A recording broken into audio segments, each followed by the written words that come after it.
सभी का दिख रहे हैं बात आज के चैनल में। हूं आपके साथ पारुल शर्मा। तो आइए सबसे पहले देखते हैं हेडलाइंस।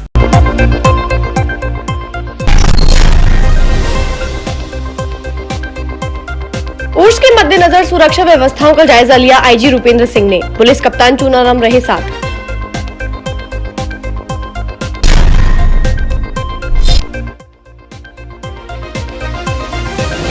सफाई आयोग के उपाध्यक्ष डडोरिया आए अजमेर। कलेक्ट्रेट में ली बैठक।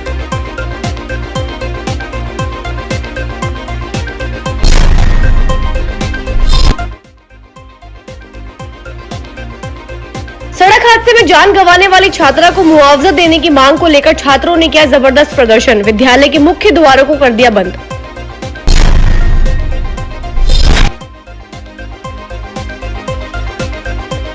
पुलिस अधिकारी के वाहन से दुर्घटना, स्कूटी और अन्य वाहन हुए क्षतिग्रस्त।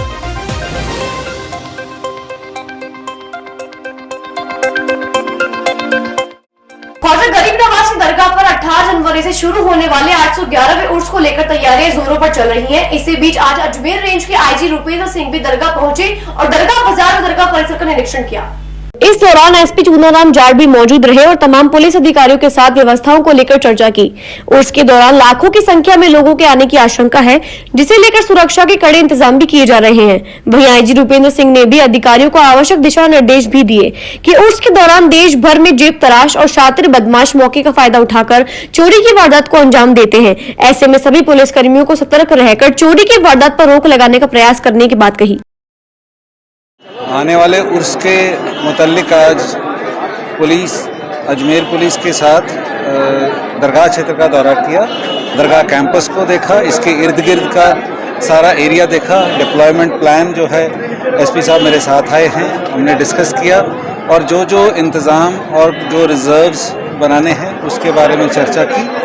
और अभी तक इस पूरा काम को लेके पूरा इत्मीनान है कि ये उर्स जो है माकूल व्यवस्था के साथ संपूर्ण होगा और आने वाले समय में कुछ और अगर हमारे ध्यान में कोई चीज़ आएगी तो उसके लिए भी काम करेंगे। दरगाह कमेटी, अंजुमन और यहाँ की समस्त जो दरगाह प्रशासन है उसकी तरफ से पूरा सहयोग मिल रहा है। नगर निगम और जो बाकी एजेंसीज हैं शहर की, उनके साथ भी पूरा सामंजस्य बना के काम किया जा रहा है। राजस्थान सफाई आयोग के उपाध्यक्ष दीपक डंडोरिया ने कहा कि निकायों में सफाई कर्मचारी के पद पर नियुक्त कार्मिकों को सफाई का ही कार्य करना होगा। आज डंडोरिया ने अजमेर के कलेक्ट्रेट सभागार में फ्लैगशिप योजना की जानकारी लेकर अधिकारियों को दिशा निर्देश दिए।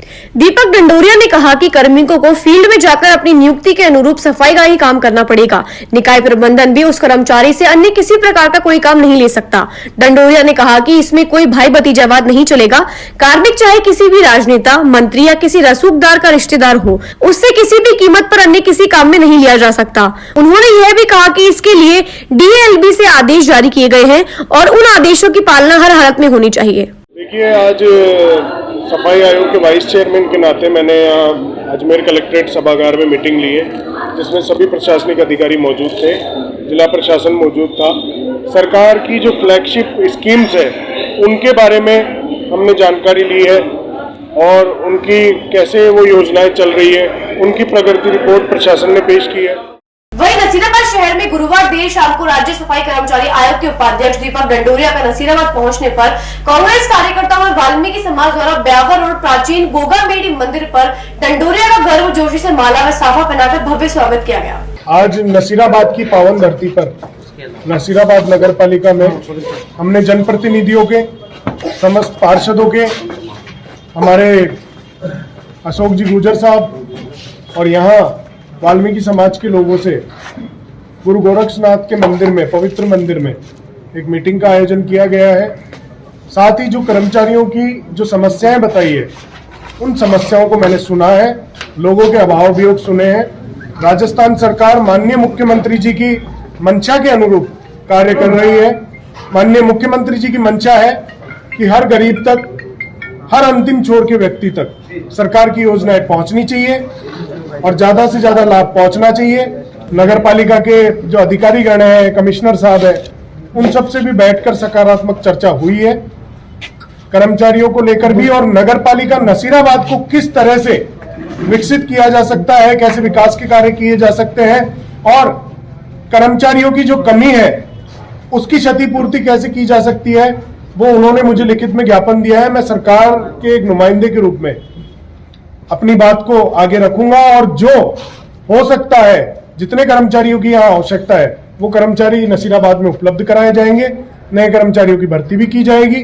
साथ ही जो पार्षद गणों ने और चेयरमैन ने और नगर पालिका के ईओ ने जो भी समस्याएं बताई है, उन समस्याओं को सरकार को अवगत कराकर नसीराबाद छावनी के लोगों को और यहाँ के सम्मानित नागरिक बंधुओं को किस प्रकार से विकास के आयामों से जोड़ सकते हैं, उस हेतु हम अग्रसर रहेंगे और कार्य करेंगे। संभाग की सबसे बड़ी एकमात्र एमडीएस यूनिवर्सिटी के मुख्य द्वार पर आज छात्रा आस्था गौतम के परिजनों को 20 लाख रुपए और घायलों को 5-5 लाख रुपए आर्थिक मुआवजे की मांग को लेकर विरोध प्रदर्शन किया गया।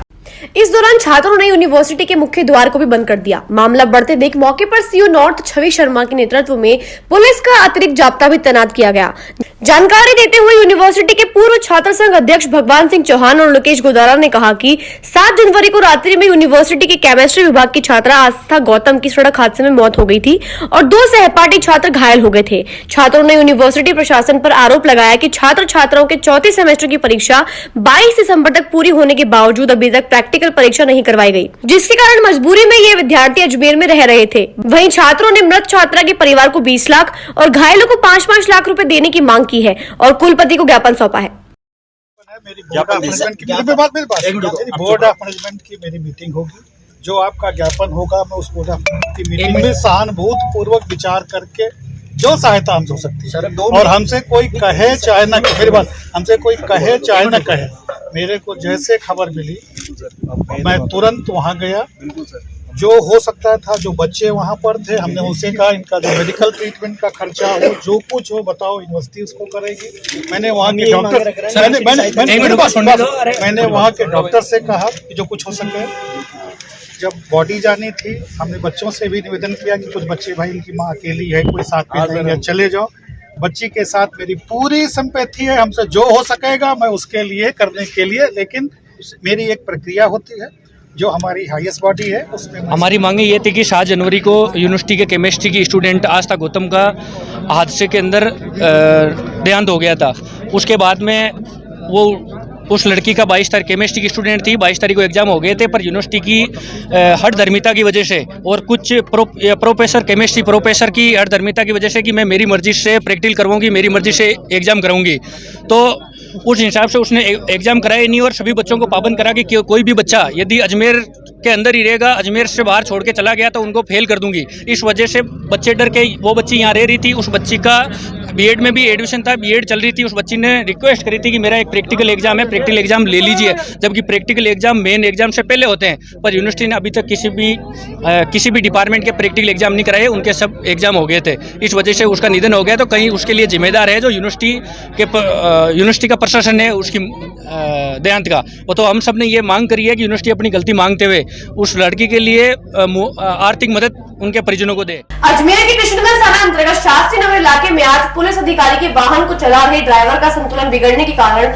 मौके पर खड़ी स्कूटी और बाइक क्षतिग्रस्त हो गई, वहीं युवक को मामूली चोटें आई हैं। दादानगर निवासी पीड़ित राम सिंह पवार ने बताया कि जवाहर नगर की ओर से तेज गति से आ रही अजमेर पुलिस के वाहन के ड्राइवर ने लोहागढ़ क्षेत्र में खड़ी स्कूटी और बाइक को टक्कर मार दी। इस हादसे में डेयरी बूथ भी क्षतिग्रस्त हो गई। हादसे की सूचना पर पहुंची कृष्णगंज थाना पुलिस ने पीड़ित की शिकायत पर आगे की कार्यवाही शुरू कर दी।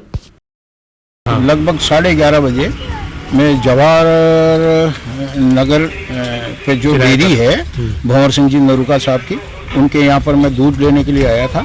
तो मैं जैसे गाड़ी को खड़ी कर करके और साइड में खड़ी कर करके दूध लेने के लिए गाड़ी डेयरी के पास खड़ा हुआ, उसी समय में एक मोटरसाइकिल पर एक लड़का जो है और जा रहा था लोहागढ़ की रोड की तरफ, आगे लोहागढ़ की तरफ। उस समय जो है पुलिस की गाड़ी जवाहर नगर की तरफ से आई और वो रेस में थी और उससे कंट्रोल नहीं हुआ और उसने जो है पहले उस लड़के के टक्कर मारी, फिर मेरी ये जो मेरे पुत्र वधू की है ये गाड़ी एक्टिवा, उसके टक्कर मारी और उसके टक्कर मारते हुए केबिन के टक्कर मारी उसने और वहाँ पर जाम होकर के खड़ी हो गई। इस प्रकार से उस लड़के जो जा रहा था लोहागढ़, उस लड़के के भी चोट लगी और ये दोनों गाड़ियां इस प्रकार से डैमेज हो गई है, खत्म। प्रदेश भर की जेल में तैनात जेल प्रहरी व जेल कर्मियों ने आज वेतन विसंगति की मांग को दूर करने को लेकर मैच का बहिष्कार कर अपना विरोध दर्ज करवाया। आज अजमेर के केंद्रीय कारागृह एवं हाई सिक्योरिटी जेल में जेल प्रहरियों के द्वारा अपनी मांगों को लेकर पहले ब्लैक डे मनाया गया था। इसके बाद अभी तक मांगे पूरी नहीं हुई, जिस कारण अब जेल कर्मियों ने अन्न त्याग कर दिया है। जेल कर्मियों ने बताया कि वह राज्य सरकार से वेतन विसंगति दूर करने की मांग कर रहे हैं। वहीं अपनी मांगों को लेकर जेल प्रहरियों ने अनिश्चितकालीन मैस बहिष्कार का निर्णय लिया है। राजस्थान कर्मचारी महासंघ के बैनर तले सामूहिक रूप से मैस का बहिष्कार कर अपना विरोध जताया। सर, महासंघ के बैनर तले आज पूरे राजस्थान में समस्त जेल कार्मिकों द्वारा प्रहरी से लेकर कारापाल तक की जो हमारे विभाग के अंदर है वेतन विसंगति की मार्ग 1998 से चली आ रही है। इसके एवज में 2017 में हमारे जो पूरे विभाग के कार्मिक थे वो मैस बहिष्कार किया था, भूखे रहे थे। 3 दिन बाद में सरकार के प्रशासनिक अधिकारी और हमारे उच्च अधिकारियों के बीच में एक समझौता हुआ था। उसमें कहा गया था कि हम जल्दी आपका ये निस्तारण कर देंगे, लेकिन आज दिनांक तक इस पर कोई अमल नहीं किया गया है। कोई सिर्फ आश्वासन दिए गए हैं और बीच में एक वरिष्ठ प्रहरी नाम के एक पद को भी हमारे ऊपर थोपा गया, जिसकी आज तक कोई मतलब इम्प्लीमेंट नहीं हुआ, वो प्रभावी नहीं है और उसको ज़बरदस्ती हमारे ऊपर थोपा गया। हालांकि उससे हमें कोई आर्थिक फ़ायदा नहीं हो रहा है। यहाँ हाई सिक्योरिटी जेल के अलावा राजस्थान में टोटल 100 से ज़्यादा जेलें हैं और एकमात्र ये जेल है यहाँ। इसके अलावा सभी जेल कार्मिक अंदर ड्यूटी देते हैं, जेलों का प्रबंधन करते हैं। जो भी सारा मैनेजमेंट है, बंदियों का सुरक्षा व्यवस्था है, उनको पढ़ाना लिखाना, जो भी और भी मैनेजमेंट, सबके अंदर जेल कार्मिकों की बहुत ही तगड़ी भूमिका होती है और उनकी इतनी जोखिम भरी ड्यूटी होती है। बिना हथियार के 8 घंटे बिना उसके वो रहते हैं। यहाँ तक कि राजस्थान के अंदर अभी जेलों की संख्या बढ़ी है, बंदियों की संख्या बढ़ी है और कारागार विभाग में ज़्यादा नफरी नहीं है। मात्र पूरे राजस्थान के 3000 के आसपास कार्मिक हैं जो पूरी जेलों की व्यवस्थाओं को संभालते हैं। और बाहर की सुरक्षा के लिए आरएसी व्यवस्था, आरएसी 13वीं बटालियन जेल एक नई स्थापित की गई थी जो हमारे राजस्थान की जेलों पर बाहर की सुरक्षा करती है। उनके और हमारे वेतन में दिन रात का फर्क है, जबकि उनसे ज़्यादा ड्यूटी देते हैं, उनसे जोखिम भरा काम करते हैं हम और उनसे बहुत ही कम वेतन मान पाते हैं। तो सरकार से और हमारे विभाग के उच्च अधिकारियों से और हमारे जेल मंत्री महोदय से हम अनुशासन में रहकर ड्यूटी देंगे और अन्न का त्याग करेंगे और जब तक हमारी मांगों का आदेश पारित नहीं होगा तब तक हम भूखे रहेंगे। और समस्त जेल कार्मिकों ने शपथ ली है इस चीज़ की और हम चाहे हमें प्राण ही देने पड़े, बिल्कुल हमारा ये जब तक जारी रहेगा तब तक हमारा आदेश नहीं होगा। कहाँ बैठे हो आज सुबह से ही लगभग राजस्थान की सभी जेलों पर और हमने भी मैस को बंद कर दिया है पूरी तरीके से और सभी अपनी अपनी जो ड्यूटी आती है, हमारी 8-8 घंटे की शिफ्ट चलती है, ड्यूटी देंगे और ड्यूटी के तुरंत बाद में हम एक जगह यहाँ पर जेल के बाहर बैठेंगे। आज कहाँ बैठे हो आप? आज मैं बैठा हूँ उच्च सुरक्षा कारागार अजमेर के बिल्कुल सामने, हाई सिक्योरिटी जेल उसके सामने बैठा हूँ और मेरे सभी समस्त स्टाफ कर्मियों के साथ बैठा हूँ। अगर आपकी मांगे पूरी नहीं हुई जब तक बिल्कुल हमारी मांगे पूरी नहीं होगी तो हम इसी तरह ड्यूटी देते रहेंगे और अनुशासन में रहकर सरकार से निवेदन करेंगे और निवेदन के साथ साथ हम यहीं बैठेंगे, खाना नहीं खाएंगे। बिल्कुल खबरों का जब जारी रहेगा, फिलहाल लेते हैं छोटा सा break.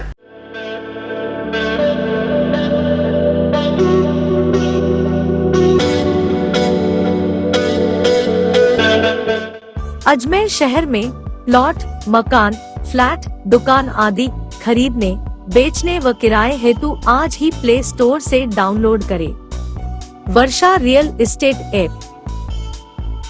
Varsha real estate, a unit of Varsha Group, lets you live better. अरे भाया, इंटरनेट बोले तो रेडीनेट फाइबर। अधिक जानकारी के लिए कॉल करें 7412001234 पर। ये सर्किट मामूल नहीं बनने का, रेडीनेट फाइबर लगाने का। इंटरनेट बोले तो रेडीनेट फाइबर नेट। डिटेल्स के लिए 7412001234 पे कॉल लगाने का। सही है भाई। इंटरनेट बोले तो रेडीनेट फाइबर। ब्रेक के बाद आपका स्वागत है। चलते हैं खबरों के नए सफर पर। विश्व के एकमात्र पुराने चतुर्मुख ब्रह्मा जी के पुष्कर मंदिर में बीते 6 सालों से शंकराचार्य की गद्दी अपने उत्तराधिकारी का इंतजार कर रही है।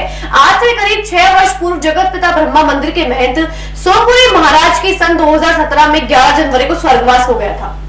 जिनकी अंत्येष्टि का कार्यक्रम 12 जनवरी 2017 को आयोजित किया गया था। इसके बाद से ही शंकराचार्य परंपरा की इस मुख्य गद्दी को अपना उत्तराधिकारी का इंतजार है। महंत के पद को लेकर चले विवाद के चलते आज तक विवाद देवस्थान न्यायालय में विचाराधीन है। जगत पिता ब्रह्मा मंदिर के 1365 वर्ष के इतिहास में पहली बार महंत की गद्दी इतने समय तक खाली है। इन विवादों के बीच मंदिर व्यवस्थाओं का जिम्मा जिला कलेक्टर की अध्यक्षता में 5 सदस्यीय अस्थायी प्रबंधन समिति संभाल रही है। प्रबंधन समिति द्वारा समय समय पर नवाचार करने का प्रयास भी किया जा रहा है। अभी यह नवाचार सवालों के घेरे में है। ब्रह्मा मंदिर के तत्कालीन महंत लहरपुरी महाराज के निधन के बाद उनके उत्तराधिकारी शिष्य महंत सोमपुरी ने मंदिर के 32वें महंत के रूप में गद्दी संभाली थी। सोमपुरी 3.25 साल तक महंत रहे। उन्होंने अपने अल्प समय के कार्यकाल के दौरान अपना कोई उत्तराधिकारी घोषित नहीं किया। परिणाम स्वरूप महंत की गद्दी को लेकर दावेदारों में घमासान छिड़ गया है। महंत की गद्दी के लिए महानिर्वाणी अखाड़े के साथ साथ पुजारी परिवार समेत कई लोगों ने दावेदारी की है। महंत बनने के लिए सोमपुरी के भतीजे देवलाल पुरी ने तो मुंडन तक भी करा लिया है। आज श्रीमान जिला कलेक्टर महोदय अजमेर एवं अध्यक्ष श्री ब्रह्मा मंदिर एस प्रबंधन कमेटी के द्वारा जो भी श्रद्धालु ब्रह्मा मंदिर में ऑनलाइन चढ़ावा या दान करना चाहते हैं उनके लिए QR कोड का विमोचन किया। और श्रीमान जिला कलेक्टर महोदय ने आम लोगों से और श्रद्धालुओं से आह्वान किया कि कोई भी श्रद्धालु अगर ब्रह्मा मंदिर में पूरे विश्व में कहीं भी बैठा है, देश के किसी भी अगर कोने में बैठा है, तो उस QR कोड को स्कैन करके बहुत ही सुविधाजनक तरीके से दान राशि ब्रह्म मंदिर में जमा करा सकता है और उसको उसकी रिसिप्ट भी मिलेगी। सर, एक ऑनलाइन दर्शन को लेकर राज्य सरकार के भी निर्देश, जैसा कि ब्रह्म मंदिर कमेटी की हमारी ऐसी मंशा है कि बाद में कई ऐसे मंदिर है जहां पर ऑनलाइन दर्शन की सुविधा मंदिर कमेटियों के द्वारा दी जा रही है। तो ब्रह्म मंदिर कमेटी का भी ये मानना है और इस दिशा में ब्रह्म मंदिर कमेटी प्रयासरत भी है कि शीघ्र ही दर्शन की सुविधा भी हम श्रद्धालुओं और दर्शकों को उपलब्ध करवाएंगे। अजमेर ब्राह्मण समाज की ओर से पंडित गोविंद नारायण शर्मा आत्मदाह प्रकरण में आरोपी को गिरफ्तार नहीं होने से नाराज ब्राह्मण संघर्ष समिति के बैनर तले संभागीय आयुक्त और IG रुपेंद्र सिंह को ज्ञापन सौंपकर आरोपी की गिरफ्तारी की मांग की गई है। नहीं किसी से भीख मांगते, हम हमारा हक मांगते, नहीं किसी से भीख मांगते। एसपी तेरी तानाशाही नहीं चलेगी, नहीं चलेगी। एसपी तेरी तानाशाही नहीं चलेगी, नहीं चलेगी। जब तक ब्राह्मण बोल रहा है, हत्यारों को फांसी दो, फांसी दो, फांसी दो। हत्यारों को फांसी दो, फांसी दो, फांसी दो। पुजारी ब्राह्मण जिंदाबाद। सुगंधिं पुष्पवर्धनम्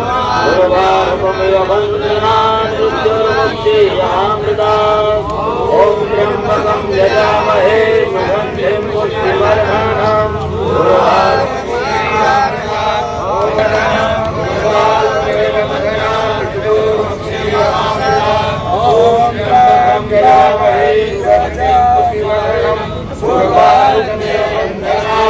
भविष्यदेन संशया सर्ववादाप्रशमनं त्रैलोक्यश्चक्लेश्वरी एवमेव। अग्रवाल समाज मारवाड़ी धड़ा के पदाधिकारियों द्वारा प्रताड़ित करने पर जब वो शिकायत लेकर कर SP साहब के पास गए, SP साहब ने जिस तरह उनको वहाँ से बातचीत न सुनकर उन्हें भगाया और उससे इतने कुंठित हो गए कि उन्हें आत्मदाह करना पड़ा।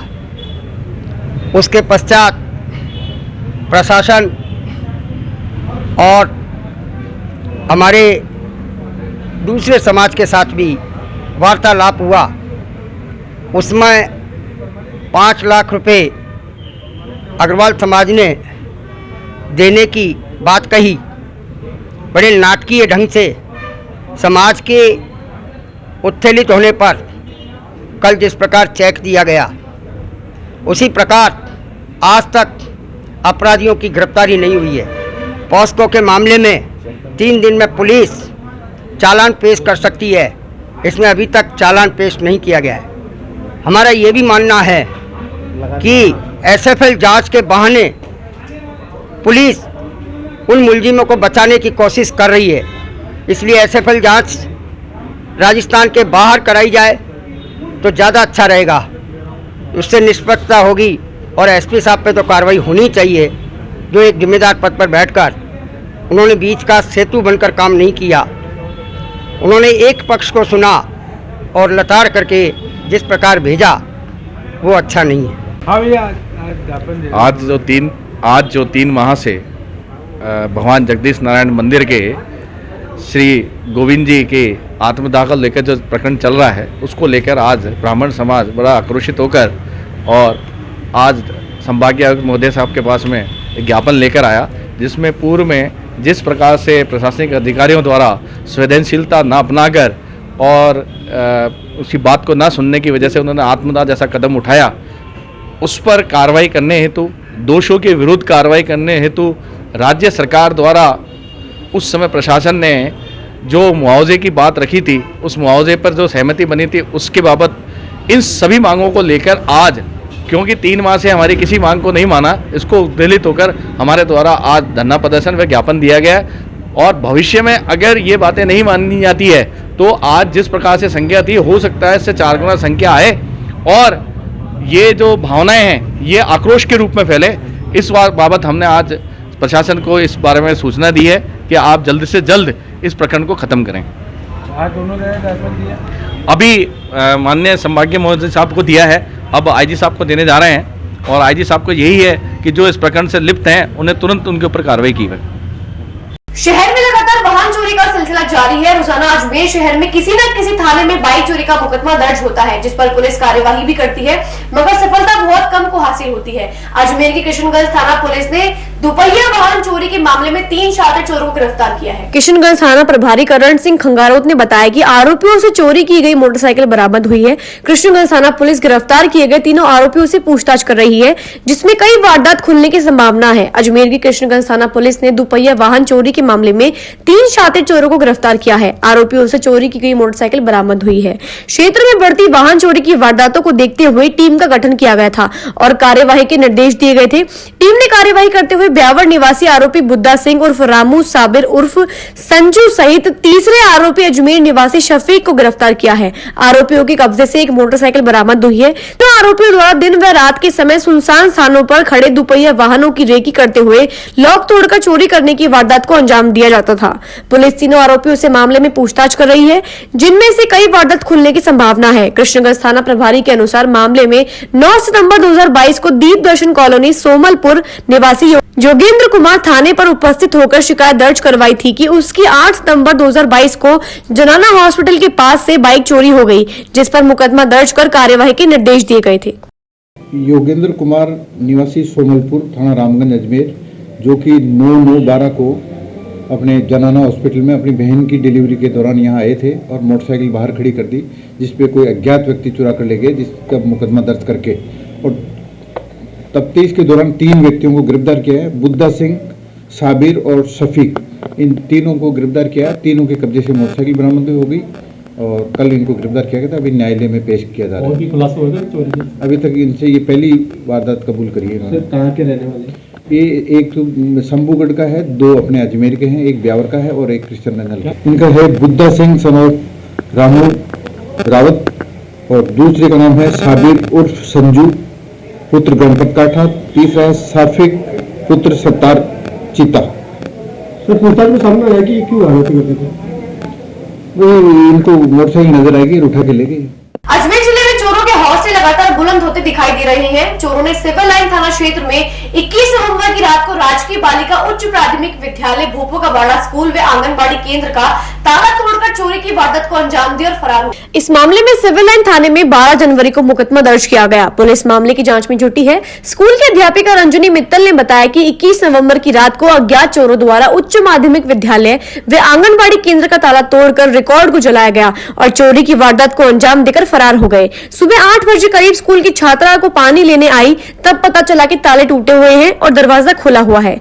चोरी की सूचना मिलते ही स्कूल स्टाफ ने पहुंचकर देखा तो 3 रूम के ताले टूटे हुए थे और उसमें रखा गया रिकॉर्ड गायब था। इसके साथ ही स्कूल के अंदर सारे पंखे और बर्तन गायब मिले। सिविल लाइन थाना पुलिस ने चोरी का मुकदमा दर्ज कर जांच शुरू कर दी है। आज भी बताइए कहाँ पर स्कूल है और किस तरह की वारदात हुई? राजकीय बालिका उच्च प्राथमिक विद्यालय भोपो का बाड़ा, ये टीटी कॉलेज कैंपस में स्थित है और यहाँ पर 21 नवंबर के दिन जब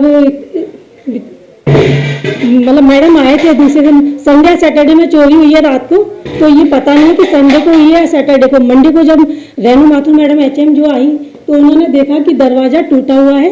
एक तो पोशार वाले कमरे का दरवाज़ा टूटा हुआ था और एक ये जो HM ऑफिस के पास वाला कमरा है इसका दरवाज़ा टूटा हुआ था। इधर 6th क्लास जहाँ बैठती है उसका पीछे के दरवाज़ा सही था, लेकिन उसको धक्के मार करके खोला गया था। तो उसके अंदर से एक पंखे को चोरी किया गया। तो पंखे की पंखुड़ियाँ विद्यालय में हैं और उसका जो बीच का पार्ट था उसको वो लेके गया है। जबकि पोशाक के कमरे में से वो बर्तन ले गया है। और ये जो ऑफिस के पास वाले कमरा है इसमें फाइलें रखी थी ग्रीन वाले इस कपड़े में बंधी हुई, वो और कुछ और फाइलें बंधी हुई थी, उनको वो ले गया। ग्रीन कपड़े को तो वो यहीं छोड़ गया है। हाँ, पुलिस वाले आए थे, बयान वगैरह लिखे गए। राष्ट्रीय युवा दिवस के अवसर पर राजकीय उच्च माध्यमिक विद्यालय तोबड़ा में विद्यार्थियों के लिए भविष्य के मार्गदर्शन हेतु करियर डे का आयोजन किया गया। लॉयंस मार्केटिंग के district chairperson lion Rajendra Gandhi ने बताया कि स्वामी विवेकानंद के जन्मदिन को राष्ट्रीय युवा दिवस के रूप में मनाया जाता है। युवाओं को अपने भविष्य को लेकर मार्गदर्शन करने हेतु लॉयंस क्लब अजमेर पृथ्वीराज द्वारा सेमिनार और प्रदर्शनी का आयोजन शाला सभागार में किया गया। नरेंद्र सिंह रावत के संयोजन में छात्रों ने युवाओं का भविष्य विषय पर निबंध प्रतियोगिता में भाग लिया। प्रदर्शनी का आयोजन किया गया जिसमें चित्रों के माध्यम से बताया गया कि छात्र रुचि के अनुसार किन विषयों में अपना भविष्य बना सकता है।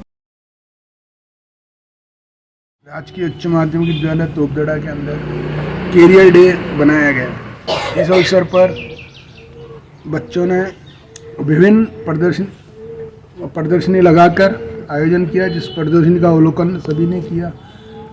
और इसके अंदर शाला प्राचार्य शंभू सिंह जी लांबा, नरेंद्र सिंह जी रावत और अन्य सभी ने सहयोग किया।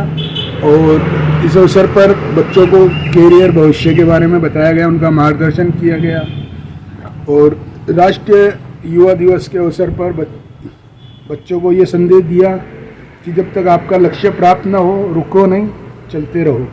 यही उद्देश्य से लेकर आज ये राष्ट्रीय युवा दिवस मनाया गया। हत्याकांड पुष्कर पुलिस को एक बड़ी सफलता हासिल हुई है। आदतन बदमाश आकाश सोनी सहित 2 शार्प शूटरों को पुष्कर पुलिस ने गिरफ्तार कर लिया है। आज मामले का खुलासा करते हुए जिला पुलिस अधीक्षक चूनाराम जाट ने प्रेस वार्ता कर पत्रकारों को जानकारी दी है। एसपी चूनाराम जाट ने कहा कि सवाई सिंह हत्याकांड में मुख्य आरोपी सूर्य प्रताप और उसके चचेरा भाई विनय प्रताप को पहले ही गिरफ्तार किया जा चुका है। आज आकाश सोनी सहित शूटर कपिल विकास को गिरफ्तार किया गया है। पुलिस ने कपिल और विकास को बापर्दा रखा है और दोनों की जेल में चश्मदीद गवाहों के द्वारा शिनाख्त परेड कराई जाएगी। 7 तारीख को पुष्कर के अंदर एक रिसोर्ट के अंदर फायरिंग की घटना हुई थी, जिसमें एक व्यक्ति है वो घायल हुआ था और दूसरा व्यक्ति है उसकी डेथ हुई थी। पुलिस ने पहले 2 मुलजिम हैं उनको अरेस्ट कर लिया था और आज पुलिस ने जो एक आकाश, कपिल और विकास, इन तीनों को भरतपुर से डिटेन किया और उनको अरेस्ट किया है। इसमें जो पुष्कर SHO और CO ग्रामीण और इसके अलावा additional SP city and additional SP rural के नेतृत्व में टीम का गठन किया गया था और हमारी स्पेशल टीम, साइबर टीम और विभिन्न थानों के जो आसूचना के अधिकारी थे उन सबको मिलाकर के अलग अलग टीमों का गठन किया गया और उन सबकी मेहनत का परिणाम है कि मुलजिम है वो हमारे कब्जे में है। इसमें जैसे आकाश है वो मीडिएटर का रोल प्ले कर रहा था और अभी तक की जानकारी के अनुसार ये जो शूटर है वो उसने अवेलेबल करवाए थे। बाकी अभी इनको पूछताछ करके और आगे का अनुसंधान किया जाएगा और इनकी डील कहाँ और कैसे हुई। आकाश जो है उसके खिलाफ 4 मुकदमे दर्ज हैं। बाकी जो शूटर हैं उनके अभी तक के हिसाब से कोई भी प्रकरण दर्ज नहीं है। बाकी अभी हम और थानों से भी उसकी रिपोर्ट ले रहे हैं कि क्या उनके खिलाफ कोई प्रकरण दर्ज है। ये अभी जांच का विषय है क्योंकि इसमें FSL है वो अपना अनुसंधान कर रही है। इसी के बारे में अनुसंधान कर रहे हैं कि क्या रीजन है या उनके खिलाफ दर्ज हैं। अभी तक अगर हो सकता है कि थानों पे रिकॉर्ड अपडेट नहीं हुआ हो और हो सकता है कि पहली बार भी घटना कर रहे हैं। खबरों का सफर यही समाप्त होता है। देखते रहिए बात आज की चैनल। मिलते हैं आपसे अगले बुलेटिन में, तब तक के लिए दीजिए इजाजत। धन्यवाद।